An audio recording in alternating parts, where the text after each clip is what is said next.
Hey everyone, welcome to a talk about storytelling and why it's so important for innovation. Welcome to Invincible Innovation Live Show. I'm so glad that you're here. I'm Mazor, Kario, product innovation and value creation expert, and I'll be your host. And today I have a very special guest, Steven. Hey Steven, Hi, Adi. Thank you so much for having me. so happy that you're here. Stephen Taylor is the CEO of Untold Content, and we talked in the past. I'm sure it's going to be really interesting. We're live on YouTube and LinkedIn and Facebook, and you're so invited to join the discussion. And now we can start.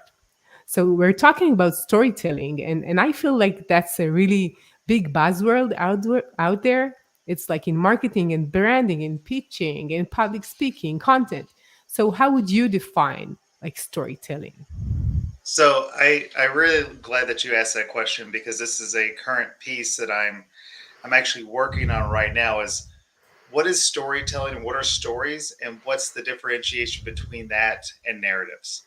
And because it's really important to know that they are different, and so you have to come at them from a different perspective. So for me, storytelling at its basics is more about personal experiences. So you can have stories that are fictional, that are created, that are based on certain attributes or things that are going on. Um, but it's around personal experiences. A lot of them, when it comes to an organization, it can be very disjointed. They're broken. They are kind of like snippets from across different parts of an organization. On the other side, a narrative is something that is constructed. It has a purpose. It has an objective. And so you can think of them like narratives are a lot of times top down, and then your stories are a lot of times very bottom up.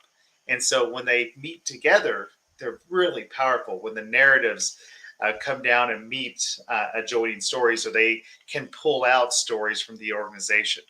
But it's important to know that when you are talking about branding, most of the time those are very narrative focused.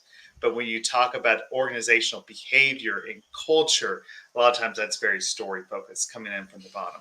So that's how Yeah. I think about those, especially in the work that I do around innovation storytelling. Yeah.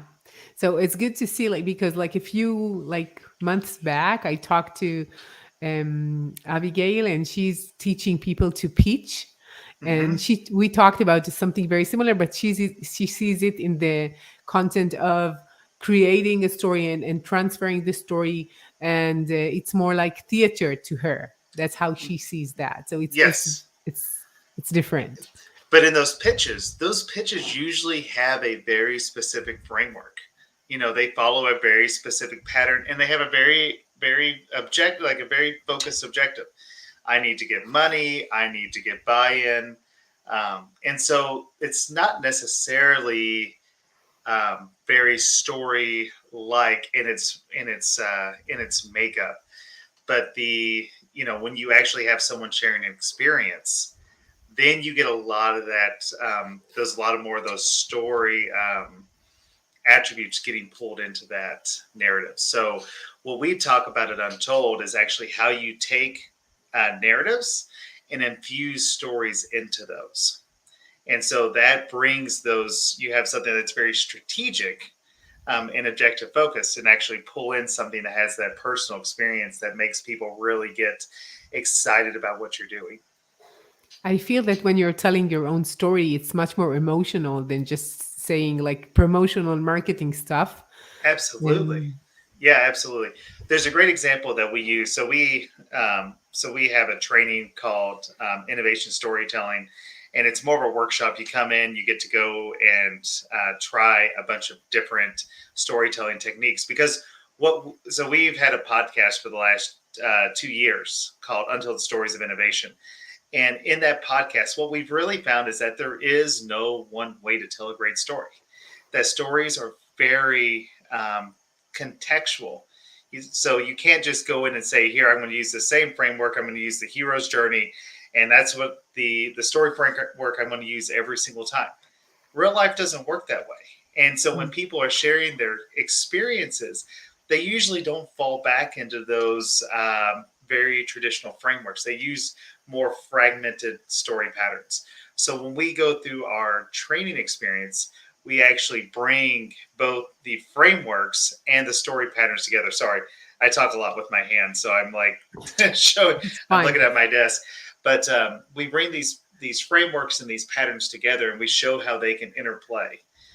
So you can make a whole set of different types of stories based on your very specific context. So let me give you an example. Um, Matt Doyle, who is the one of the senior VPs at Procter and Gamble, shares a story about crest white strips. When he shares his story, and I'm not going to do a good job sharing it, the Mm. way that he shares it is he says like the challenge is that it was really hard to keep the whitening agent in the mouth because you have all the saliva, and the saliva always kind of clears out whatever you put into the mouth, so it makes it a real challenge to put something there that's going to do chemistry and actually keep it in place for as long as you need. So they had this action. So they had a challenge. The action that they took was this long, what he takes you through is a really like a 2 minute serendipity story. And then the results were is that they developed crest white strips. So it goes challenge, action, results in a very traditional story framework. However, that action, that serendipity story is so rich because what he talks about that's really interesting is that um, he was the head of R&D, I think, in the oral care division at P&G when they were working on crest white strips. There was someone in the lab who was working on the chemistry is having this really hard problem. They were in the cafeteria, and the scientist working on the project was talking with someone that was working in the wrap materials area, where they actually developed Glad press and seal food wrap. And they were talking about their work and had no real objective. But the chemist that was working on it said, "Hey, have you ever tried to contain chemistry in those little dimples in this plastic?" And they were like, "No, it wouldn't work if we were to try that." And he was like, "Well, could it contain this chemistry?" And he was like, "Well, yeah, we could try." So he literally gets up from the cafeteria. This is in the evening. Runs back to the lab. He made this stuff into a paste, pasted, kind of spread it all over the food wrap. Goes and cuts it out into little strips and puts it on his teeth. And he goes back to Matt Doyle, and the way he describes it is that this chemist runs back with this Glad wrap with with chemicals on his teeth, like saying, "I figured it out. Look." And he I figure it. I yeah, figure. yeah, I figured it out. But he like shakes him, he shakes him on the arms, and he's like, "I can't even tell what you're talking about." He's like, "Yes, exactly. You can't even see that it's working, and it's working." And that was the birth. That was the moment that crest white strips became a thing.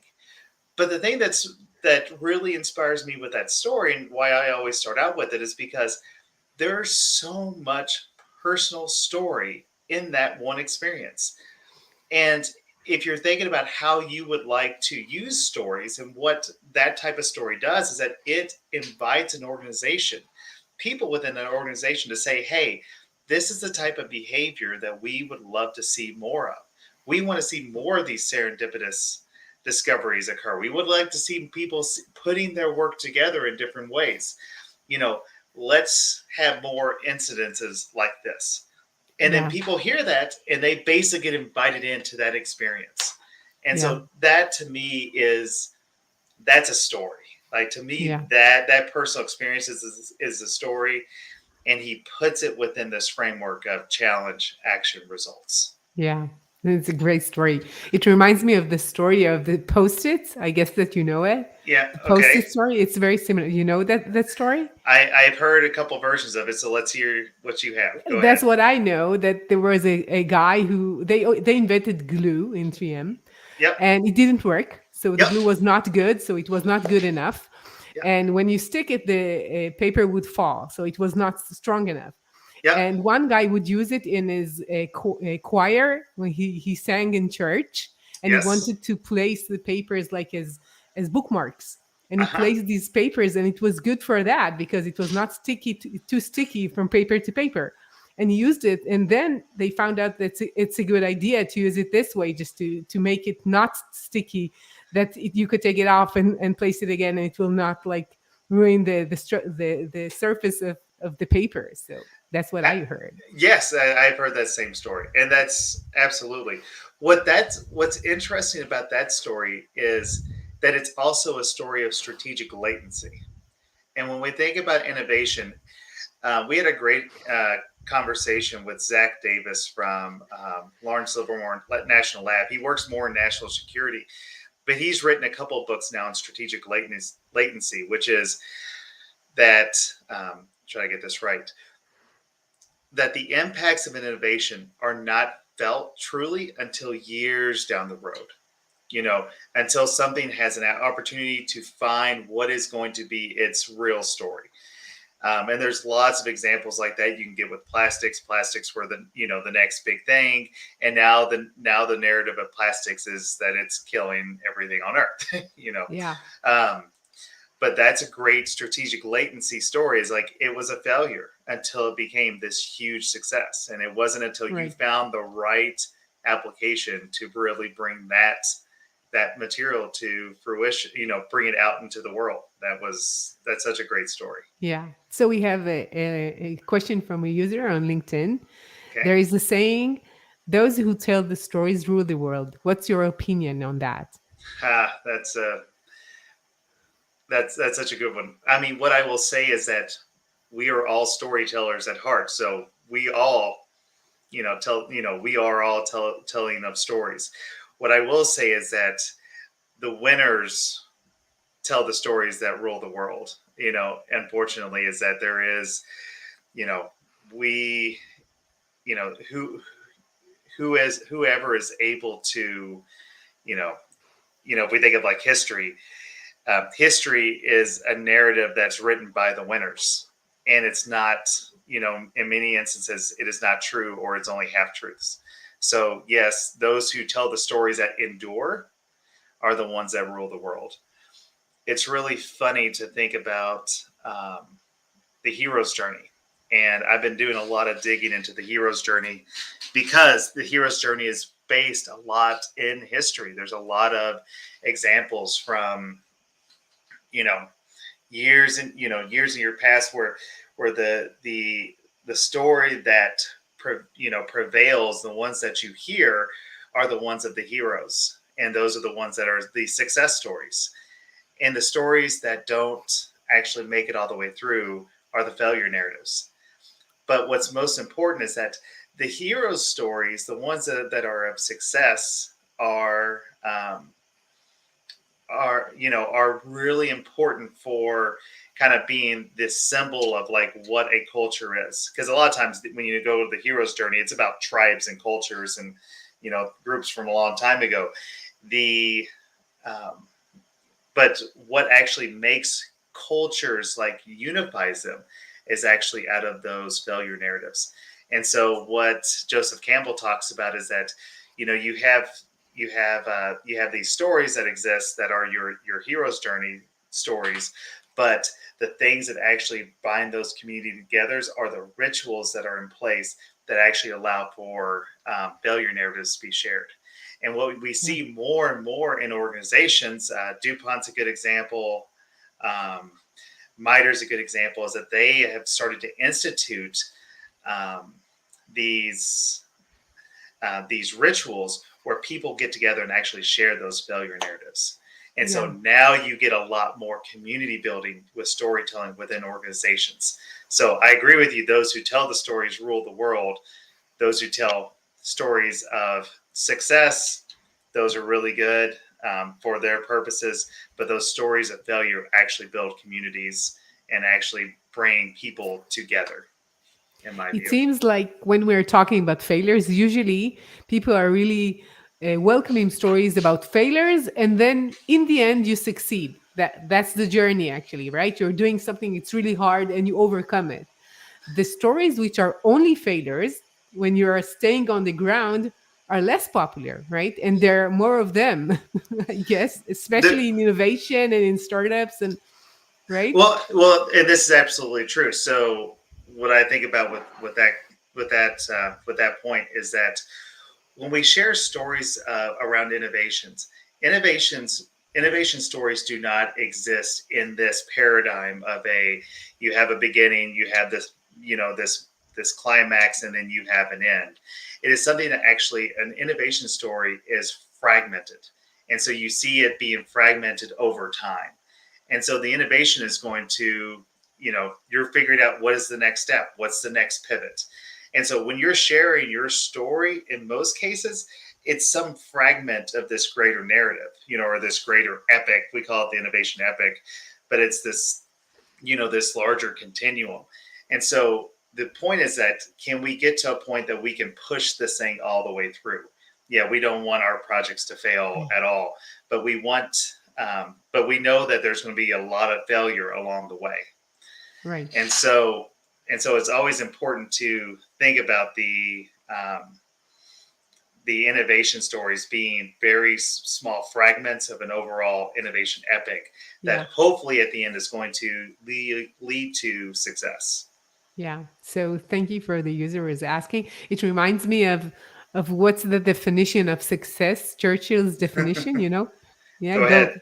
No, go ahead. going he said it's going from failure to failure without losing your enthusiasm. I, I honestly had not heard that, but I really appreciate that. I think Well, it's a good definition. absolutely. Well, and so you find yourself failing a lot in innovation, right? So my background, I'm a chemist, so I'm an R&D chemist by training. I've come into the world of storytelling because I'm really passionate about how information gets communicated. But as a chemist, you constantly are in the process of failing. And you're trying. We call it failing, but it's, you're figuring things out. But reactions don't always work, and you might make a batch material that's bad, and you could get a result that leads you down the wrong road.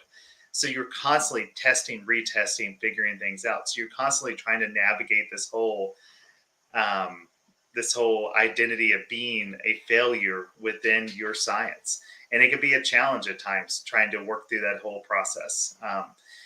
And one thing that I've always told people is that one of the most important reasons why you share failure stories and why you share stories in general is that it's hard when things aren't working to want to go back to the lab each and every time, because Yeah. you do lose that enthusiasm, you do lose the momentum, and how, you're expected as a scientist that you're going to go back because you love science to go back and do that work every single day, and that becomes a challenge. And so giving those spaces where people can actually share their experiences and share their struggles is really important for that whole motivation aspect. Yeah, I think it's important for people to understand that they're not the only one who's failing, right? Just Yeah, to think that it's human to fail. And we're all like in our lives, in our professional life, in the business, in wherever, we're failing all the time. And the question is not whether we failed or not, because it's always, yes, we are sometimes failing. The yeah, question is what we do about it, right? absolutely. So what is your experience with that, Adi? So I'm working a lot with startups in Israel. So I'm so familiar with super excited, enthusiastic people, motivated people, and they're doing all the right things, and it's failing. And I think that 96, 98% of startups are failing in the world, which is like Mm-hmm. most people are hearing only about the exits and the Oh, unicorn, right? yes, absolutely. It's the hero story. They overcame, but it's not Yeah, everyone's story. And it's of course. amazing that some of these startups. So we work with a lot of startups in a similar way, mostly from the storytelling aspect. They can have an absolutely knockdown story that just makes so much sense, and it still does not necessarily dictate that they're going to be successful, because there's so many other things happening in the market. There's so many dynamics, and the markets can shift so fast, and the interest can shift so fast. We do a lot of work in digital health, and so that is an area that we see, companies that are just going great, hit a shift in the market, and all of a sudden their product is no longer the next biggest and best thing, or it's, has some type of inherent flaw that they can't get around. And it's just amazing how that can just stop them even at their later stages of their raises. Yeah, I think that in general, innovation and being an entrepreneur and innovator means you're working in an unknown terrain, and you need to know that when you're in an unknown state, you have more stakes against you. That's Yeah, right. That's what it is. When you're going in the road which is paved and traditional, everybody went there. yep, You will do less mistakes. Let's say it this way. yep. So, could you give us a bit of like few tips for the perfect storytelling? So, few tips for great storytelling. Couple of things. One, so my first tip all the time is to practice storytelling. So you you can't come up with a perfect storyline in one shot. You need to go and take it just as you do an experiment with anything else. You take it, you iterate, you get feedback, and you continue to work that process. Because what you're going to find is that different audiences are going to respond differently to the different storylines that you have. So finding which storylines work best for your different audiences is, number one, most important in my mind. Number two is to go back and think about what is it that I'm really trying to get my audience to do. So this is the audience awareness piece. So obviously do all your persona canvas work, and trying to make sure that your stories are really well set up. But really, what is it that you need to get out of this? Because you're sharing, whether you're in a organization like a large organization like a big chemical company, or you're at a hospital, or you are in um, you're in a startup, you are doing this for a very specific reason.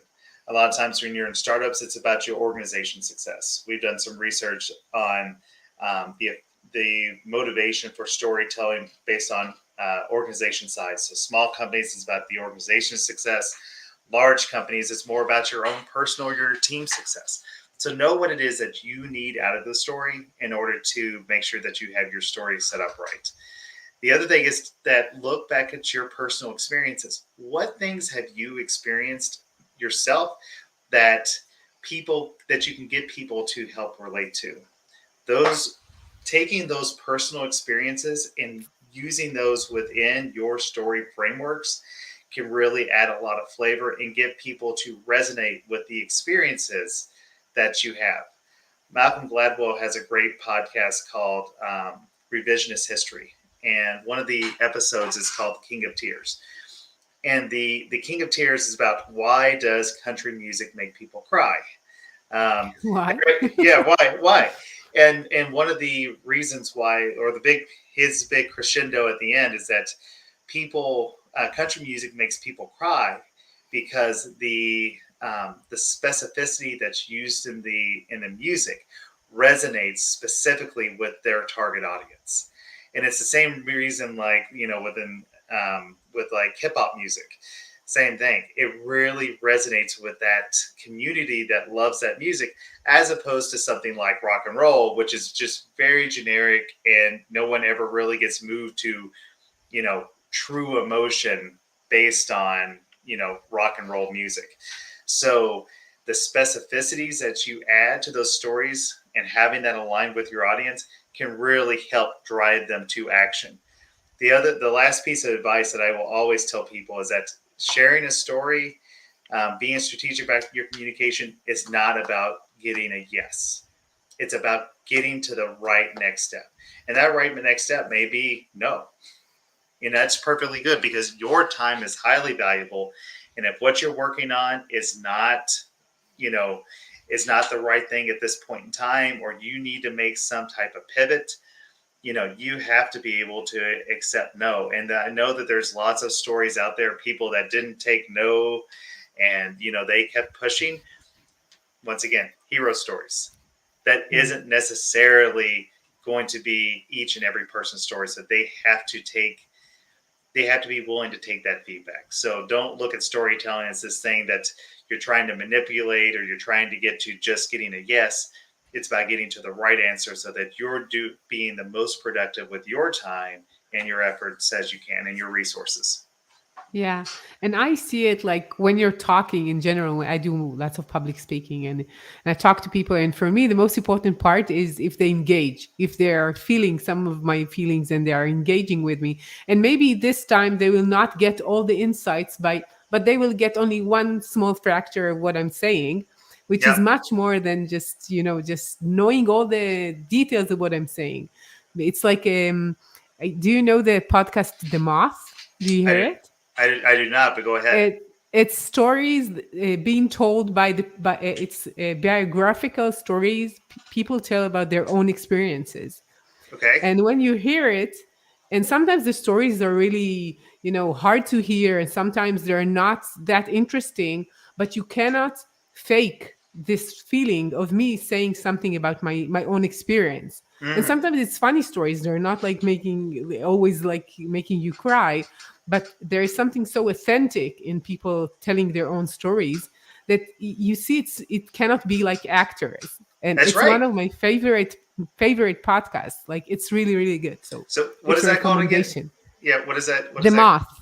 The moth. Okay, I'll have to check that one out. Yeah, it's an organization helping people telling their own stories. So they went to deprived areas at the beginning, like 20 years ago, just teaching people how to tell their own stories and share it.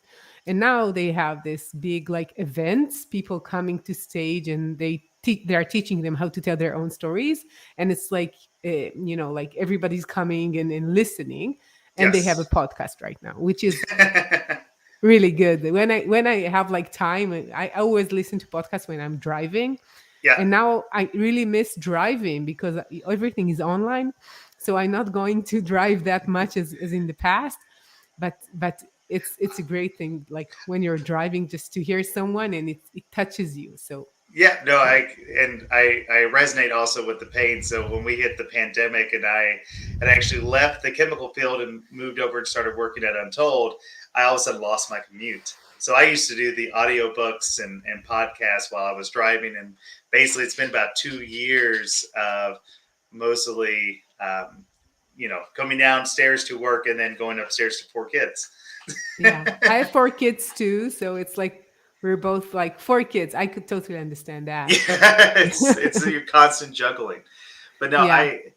yeah, storytelling um, is incredibly powerful tool. And I also say that don't just listen to one person's perspective on storytelling. It's like it's important. I talked to one organization. We were talking about innovation storytelling, and they said, "Well, we do TED Talk training." And I said, "Fantastic! TED Talk training is fantastic. How many times do your people give TED Talks? You can't go give a TED Talk for a group meeting. Your advisor will throw you out. You can't really give a TED Talk for a pitch, for a startup. It's not the right format. You can't leave people hanging at the end like you do with a TED Talk. So go and get as much exposure as you can to different types of ways that people are storytelling. Listen to the brand story guy. He has a really great storytelling framework that people use. Basically, I call it more the guide, but it's an adaptation of the hero's journey. Um, Mhm. there's a lot of people that are out in academia now doing a lot more research around the connection between storytelling and innovation and how does storytelling get infused into the innovation process. And so, check out some of the peer reviewed literature. So there's a lot that's happening right now around storytelling. And as you said at the very beginning, it is a buzzword, but I think it's a buzzword because people don't get down into the specifics about like what it is and how you do it and how you measure it and then how can you do it better. And so that Yeah. is like if we could take it away from like the buzz term and say like here's a process and here's a bunch of resources that you can actually access and here's how you can go about making yourself better at this. I think it'll take away the buzz term part of it and make it more like this is something that is a part of what everyone should be doing. And it needs to resonate with you. Sometimes there are some tools or some ways that you don't feel comfortable with. Sometimes Absolutely. it's like maybe more salesy, more Yep. pushy, right? And it's not for you. You could say, like, you feel in your gut that you're not comfortable there. So you Yep. need to find a way that makes you comfortable when you want to convey a message or to get an action from your audience or whatever. Absolutely. So And you might also find that stories, you have multiple story frameworks within one conversation that you're having. So you may be giving a and but therefore framework. So that's ordinary world and something at stake, but there's some type of challenge or some type of cognitive tension. Therefore, here's our plan. And then you might combine that with the challenge action result. Here was our plan. Here's what we did. And here were the results that we got. And so from, in the world of innovation, that is a complete story that we may be putting together. And that may not work, that may work really well, but what may not work very well is something like the Pixar story spine, which is once upon a time, and there's some type of challenge, I think, and then because of this, and ever since then, and um, everyone lives happily ever after. So I yeah. mean, there's a lot of these different story structures. So get exposed, learn how to use it, learn how to know your audience, and put them into practice. But Um, it seems like it's a tool that everybody could use everywhere. So why do you Absolutely. think that storytelling is so important for innovation practically? So specifically for innovation, it does a couple of things, and let's take it from two sides of the coin. Internal storytelling for internal communication is around culture building. So you need to get buy-in for your project, and you also need to build an innovation culture. And so from that standpoint, the sharing of stories really share those human behaviors, and you share stories that you want to get replicated. On the opposite side, it's about making things more brand aware. So then you get into more of these stories with those narratives being combined. So making things that are, making your brand seem more innovative, try to get more buy-in for a specific brand or for a specific product. Try to move get your innovation culture to be more seen as being innovative. So, are your brand being seen as innovative? I think the last stat that I saw was like 57% of consumers buy from brands they perceive as being innovative or as one of their big drivers. So, there's a lot of reasons, and there's a lot of different ways that storytelling impacts both the external storytelling and communication and branding, but also the internal culture building that a lot of organizations are really trying to prioritize right now.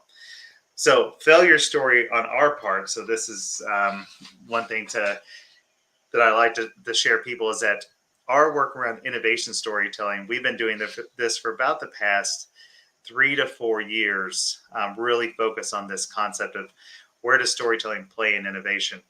Um, the We gave a talk with the innovators community, and what we thought we needed to do, this was about a year and a half ago now, what we thought we had to do was still convince people that storytelling was really important to innovation. And at the end of the talk, everyone was like, we already know this. We know that this is an important part of this whole process. How do we do it better?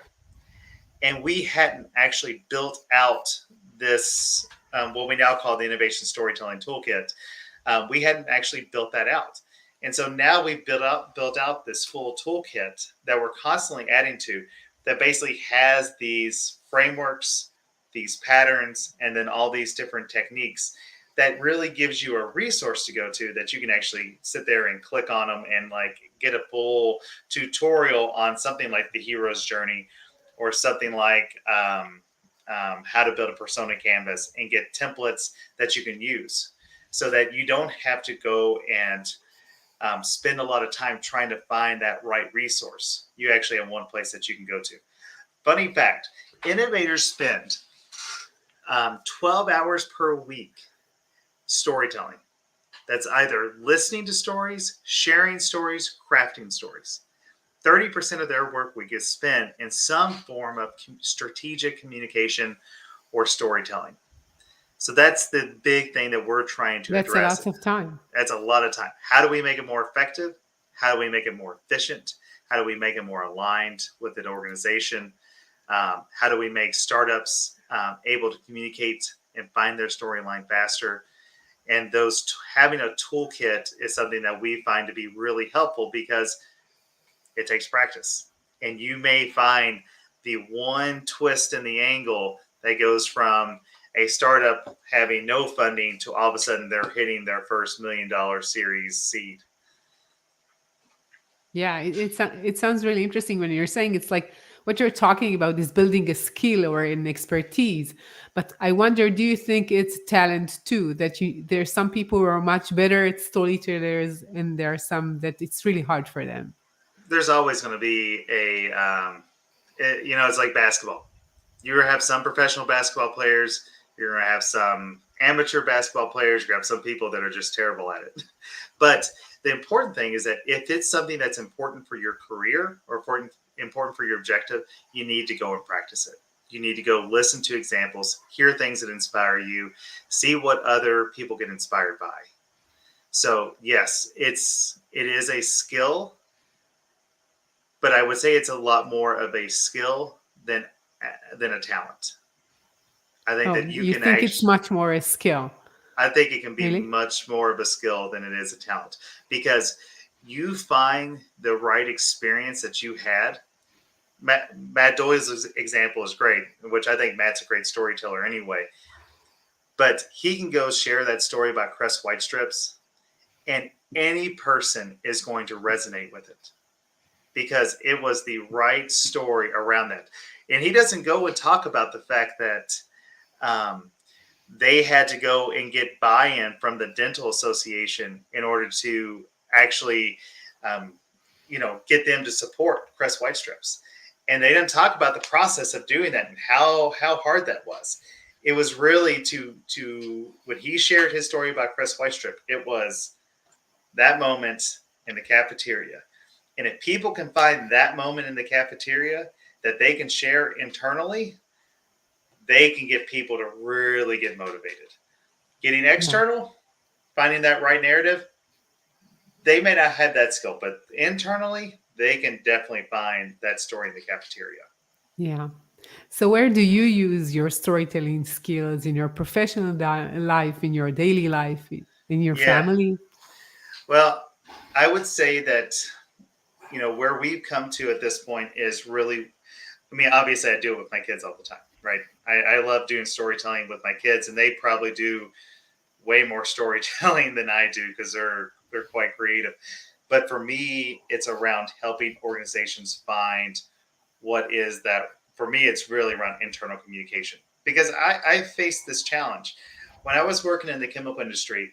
I spent a lot of time out in China working on improving a catalyst for a process, and that was the thing that we were really focused on with our company.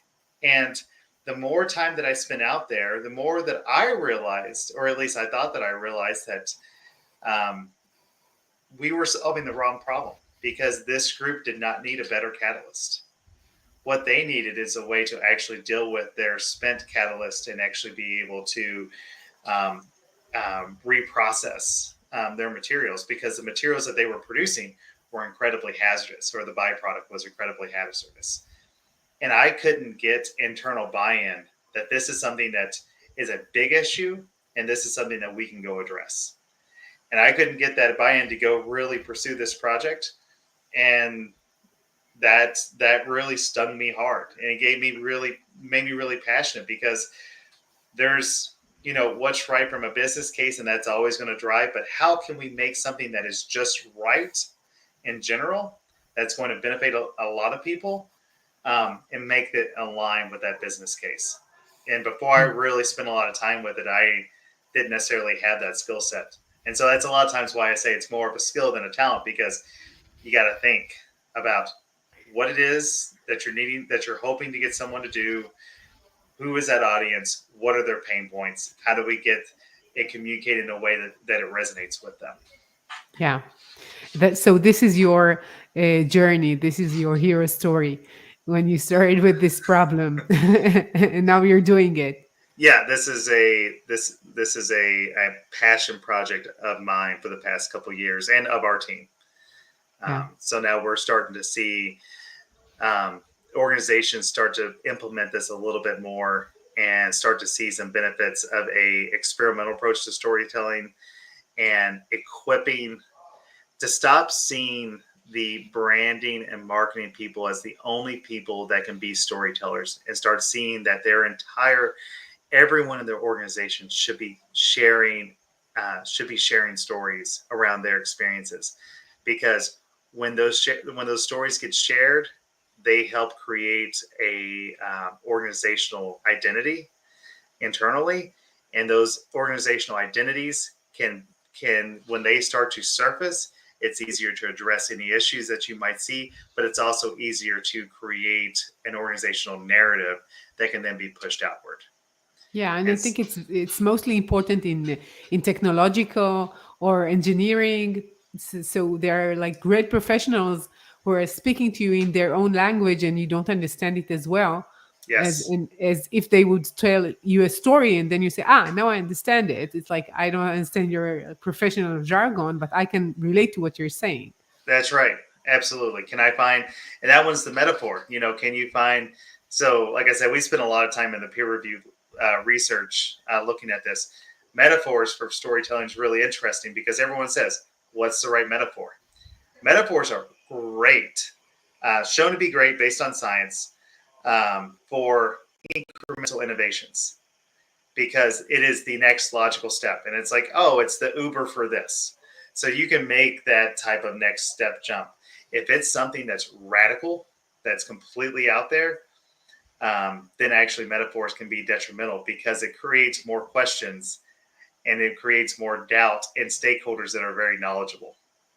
And so Yeah. a lot of times those stakeholders who are knowledgeable are the ones who have the decision making power. Wow. So I'll ask you the last questions. What's your number one tip for leaders today?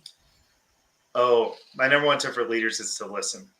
Oh my gosh, it's to listen. Listen to your people. Listen to the the stories that they have, the experiences that they have, and really don't come from a standpoint of necessarily having to address the questions, but listen to the commonalities between what people are saying. Shared language, shared experiences are really that driver in my mind for creating a culture. And the more that you can see it, hear it, understand it, the more that you can unify it in order to do something that's a lot bigger than itself. So to me, it's creating those spaces for leaders is create those spaces to hear. And like I gave several examples, there's many examples now of organizations building those failure rituals, creating we even call them like miniature monuments for things around failure because it's about how do you create spaces for those conversations to occur. So yeah, listening would be one, um, and then also I think it's really important for leaders to be able to know how to share stories that both go up the organization and also go down Yeah. because you're looking to create buy-in going up, going down. You're really trying to create that alignment. An aligned organization around consistent narratives really is a organization that is internally strong. Yeah. I think that in general, when we're talking about listening, this is a capacity that people don't recognize the importance of it in general. Yeah. Just listening, being outspoken and open and telling your opinion and being extrovert is like very strongly, I know, encouraged, I would say. Mm-hmm.